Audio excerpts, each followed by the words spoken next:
an answer for somebody like Katie. All right, we're watching the president. This is the theme. You want to be more patriotic, then you better pay more taxes. The gist of the president's speech as we watch him now in L.A., the president ripping American companies who set up shop abroad so they can avoid the heavy tax burden here, to Mark Levin, who is here to rip it back, the constitutional lawyer, expert, historian, best-selling author, radio talk show host extraordinaire. All right, Mark, we haven't gotten to the gist of what the president really is going to get at in his speech, but very shortly he's going to say that these companies are running away from taxes here, responsibility here. You say what?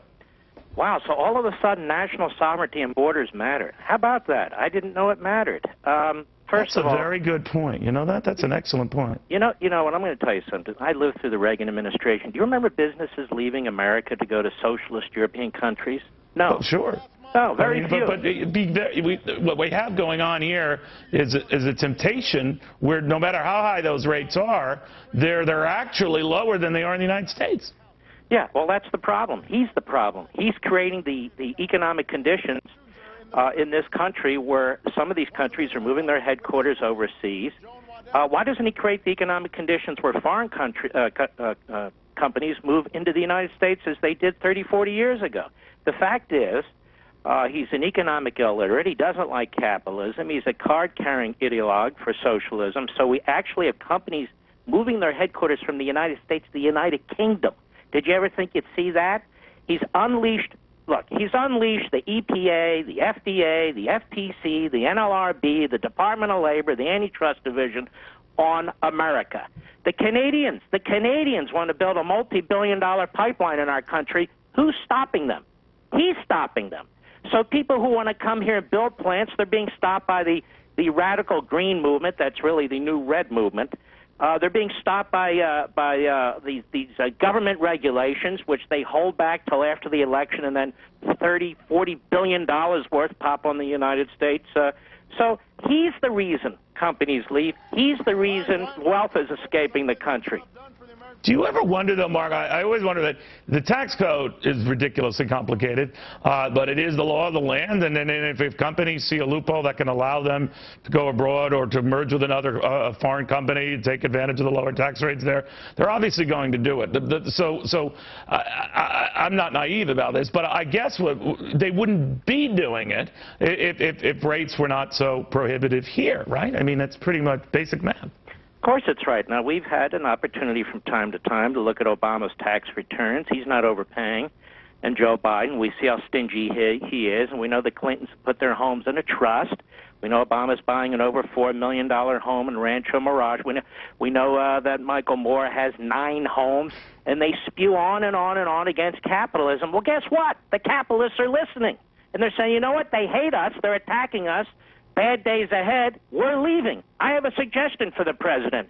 Embrace free markets, embrace liberty, embrace wealth creation and opportunity creation. Then they'll stay, and foreign companies will come into this country. And by the way, secure the damn border. That is, make sure that we have a safe, stable law and working environment. These are all things he could do, which he won't. Mark, what do you make of this basic fear the administration has of companies moving abroad, maybe because of the very policies you allude to, but giving Apple a pass? Now, Apple is building all of these new phones, or 100 million, bigger iPhones, in largely China. And I don't hear much complaining about that. But it was like the big announcement that everyone ignored. Oh, they're going to build 100 million, bigger iPhones, but they're all being manufactured in Asia. Yeah, he has his favorite companies. Apple, where the former head of the EPA now works, and where the spokes-propagandist before the current spokes-propagandist at the White House wants to work. GE is another of his favorite companies. So if you have CEOs and boards of directors that support the Democrat Party and him, they'll lay off. But otherwise, they won't. And he has created a very hostile environment for job creation and opportunity and wealth creation. And guess what? In a free country, or what's left of a free country, people respond. And so he can create incentives for people to stay and incentives for others to come. I don't mean just those who want to go on the welfare dole in this country. I mean those who actually want to create jobs. Look, if I'm a foreign company and I want to come into the United States and put a plant in, say, South Carolina, who's going to come after me? The unions with their friends at the NLRB, Obama's going to back them, and all of a sudden I'm in this spider's nest. I'm not going to deal with that. Or if I'm a company in this country and I'm in Canada and I want to move a plant to, say, Alabama, one of our remaining free states, what happens? They're set upon too. So what do they say? You know what? I'm going to go to the UK. I'm going to go to France, for God's sake. It's better than here. Michael Bloomberg was here yesterday from Jerusalem. He made that trip defying an FAA ban. He said that we've got to be strong about this. There was no reason for the ban. But in the context of our conversation, we got into other issues, including this immigration mess. And he said you can't deport millions of people who are already here back. That's unrealistic, nor can you willy-nilly take these tens of thousands of kids or teenagers, whatever they are, back because we don't know where they're from.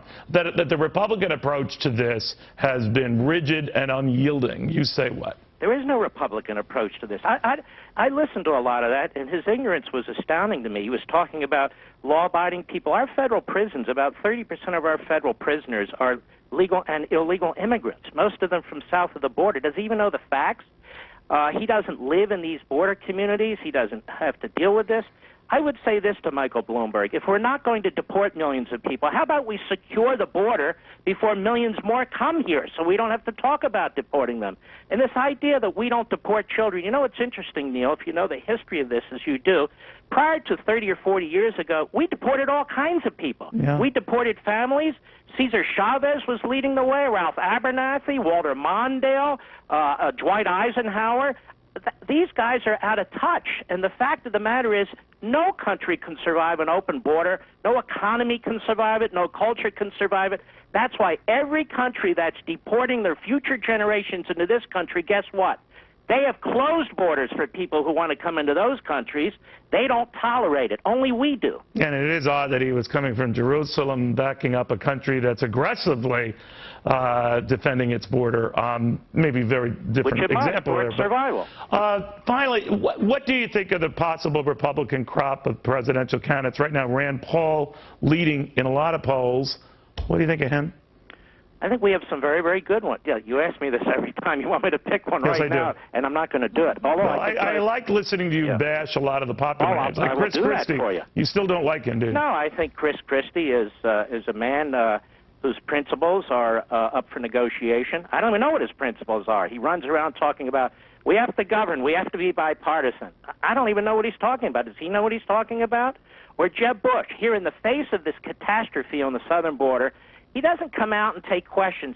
He co-authors a piece in the Wall Street Journal editorial page, which has been radical open borders and amnesty for decades, and he says the Republicans must move on this issue. I don't know what the hell he's talking about or where the hell he's from. Well, you know, they're considered mainstream Republicans, the two gentlemen you just mentioned, and I know you have been noting that a lot of the mainstream Republicans who were the preferred candidates by other mainstream Republicans in a lot of these primary races are having a devil of a time in the polls, aren't they? Yes, they really are. You look at North Carolina, you look at Arkansas, you look at a number of these states.